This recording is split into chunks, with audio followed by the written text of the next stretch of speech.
दिलजीत दोसांझ को हाल ही में अपने जयपुर कॉन्सर्ट में लोगों से माफ़ी मांगनी पड़ी कि उनकी शो की टिकट्स के नाम पर कई लोगों के साथ स्कैम हुआ।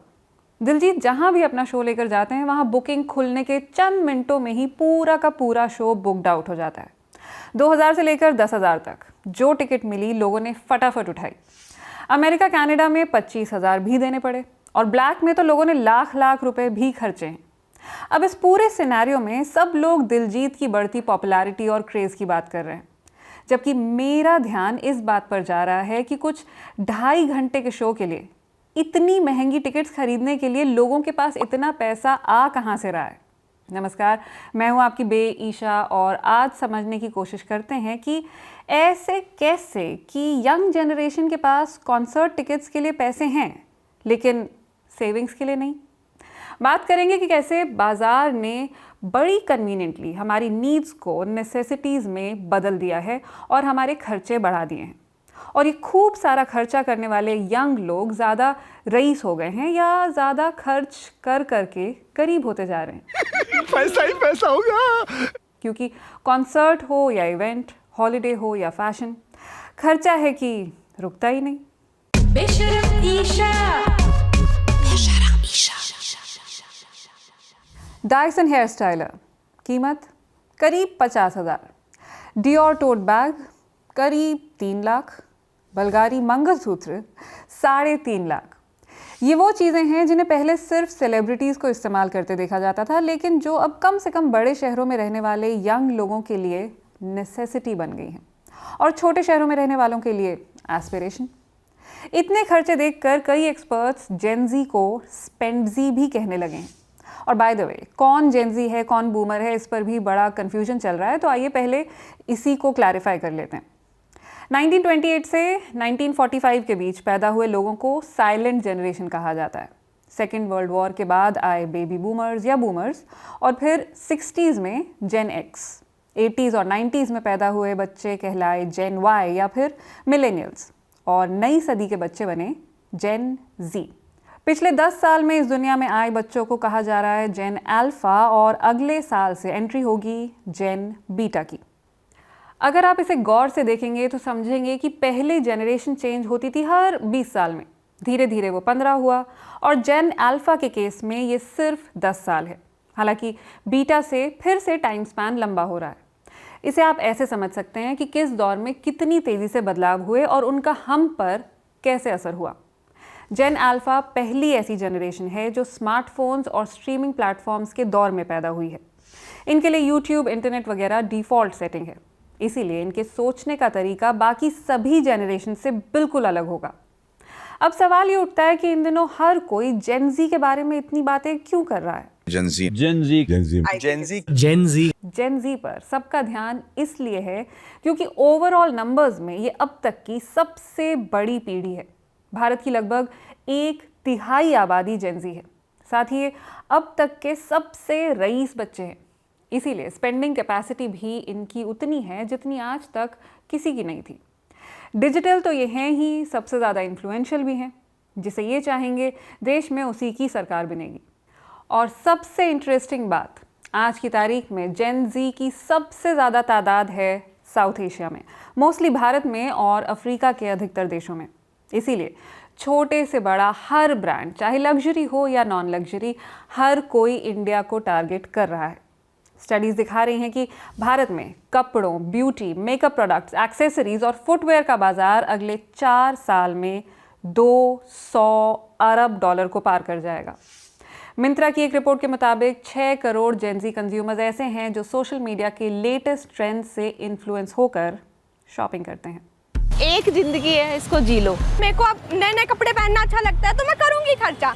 तो जितना मैं कमाती हूँ मैं उसका केवल 1 और 2% सेव करती हूँ। 16 ले लिया, अभी दिखा रहे हैं कि देखो भाई इतना अच्छा कैमरा है, ऐसे चलता है। देखिए, मैं एक्चुअली बनारस से आया हूँ, तो यहाँ पे लोगों का फैशन स्टैंडर्ड बहुत हाई है। तो यहाँ पे आते ही मैं तो सबसे पहले सरोजनी गया और कमला मार्केट गया। दिखावे के चक्कर में पता नहीं कैसे कैसे कदम उठा रहे हैं, क्योंकि मेरे को यहाँ के लोगों का स्टैंडर्ड मैच करना था। इन्फ्लुएंसर जिम्मेदार हैं कि जो ट्रैवलिंग, जो न्यू लोकेशंस, न्यू साइट्स जो इन्फ्लुएंसर डालते हैं वो जिम्मेदार है, नॉट अबाउट माय फैशन। चाहे आईफोन हो या हेयर स्टाइलर, मेकअप या ब्रांडेड बैग, जब आप दिन भर रील्स में इन्हीं को देखेंगे तो खरीदने का मन तो कर ही जाएगा ना। जिनके लिए चीज़ें बहुत महंगी हैं उनके लिए ऑनलाइन शॉपिंग की अपार दुनिया है, जहाँ से आप सस्ता सस्ता सामान मंगाइए, 2-4 बार इस्तेमाल करिए और फिर फेंक दीजिए।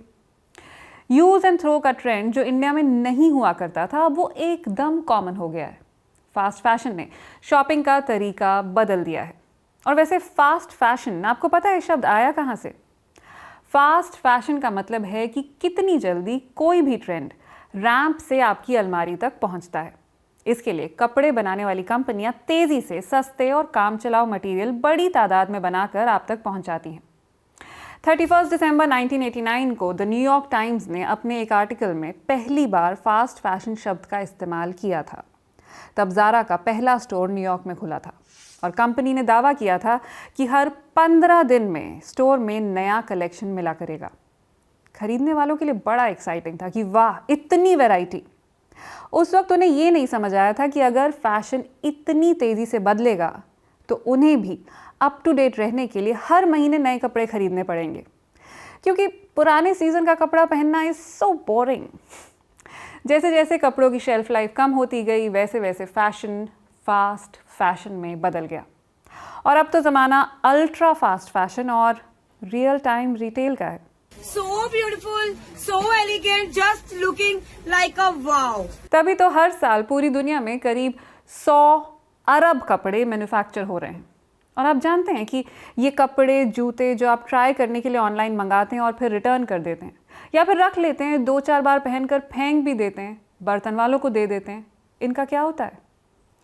ये पहुंच रहे हैं अटाकामा रेगिस्तान में। साउथ अमेरिका के चिली के इस रेगिस्तान में हर साल जानते हैं कितना कूड़ा पहुंच रहा है? सालाना 10 करोड़ टन। यहाँ आपको दूर दूर तक कोई इंसान नहीं दिखेगा, सिर्फ फेंके हुए कपड़ों के पहाड़ दिखेंगे। शेइन जैसी फास्ट फैशन कंपनियां इसके लिए बड़े रूप से जिम्मेदार हैं। 2020 में जब भारत सरकार ने टिकटॉक समेत कई चाइनीज़ ऐप्स को बैन किया था, तब शेइन भी उनमें से एक थी। अब बताया जा रहा है कि रिलायंस के साथ मिलकर कंपनी दोबारा भारत में कदम रखने जा रही है। शेइन को कंज्यूमर्स जितना पसंद करते हैं, उतना ही अलग अलग देशों की सरकारें नापसंद भी करती हैं, क्योंकि इतने सस्ते कपड़े बनाने का मतलब है कि आप कपड़े बनाने वालों को ठीक से पे नहीं कर रहे हैं, एनवायरनमेंट को तो नुकसान पहुंचा ही रहे हैं, यंग लोगों को फास्ट फैशन की चपेट में लेकर उनके दिमाग और वॉलेट दोनों से खेल रहे हैं।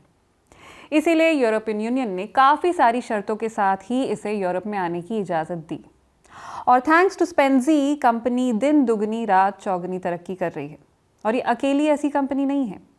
H&M, ज़ारा, ज़ूडियो से लेकर अर्बैनिक, न्यूमी, स्निच तक ऐसी बहुत सी कंपनीज़ हैं जो ओवर कंजम्पशन के चलते ओवर प्रोडक्शन कर रही हैं और मुनाफा कमा रही हैं।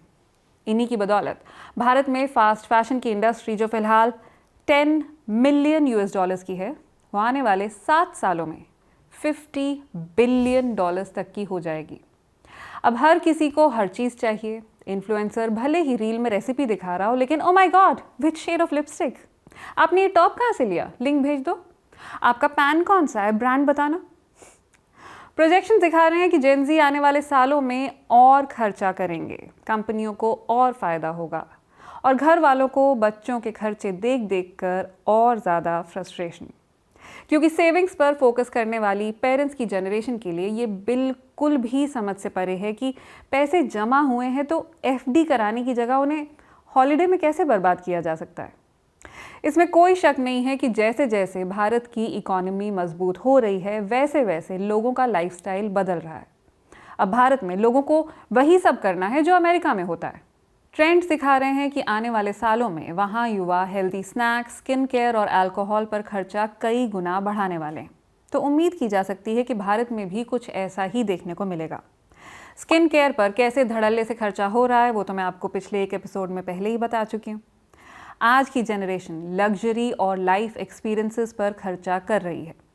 क्रेडिट रिपोर्टिंग फर्म एक्सपीरियन के मुताबिक 63% जेन ज़ी लाइफ एक्सपीरियंसेस जैसे घूमना और कॉन्सर्ट्स जैसी चीज़ों पर पैसा खर्चना चाहते हैं, लेकिन इसी रिपोर्ट के मुताबिक 61% जेन ज़ी आज भी फाइनेंशियली अपने माँ बाप पर निर्भर हैं।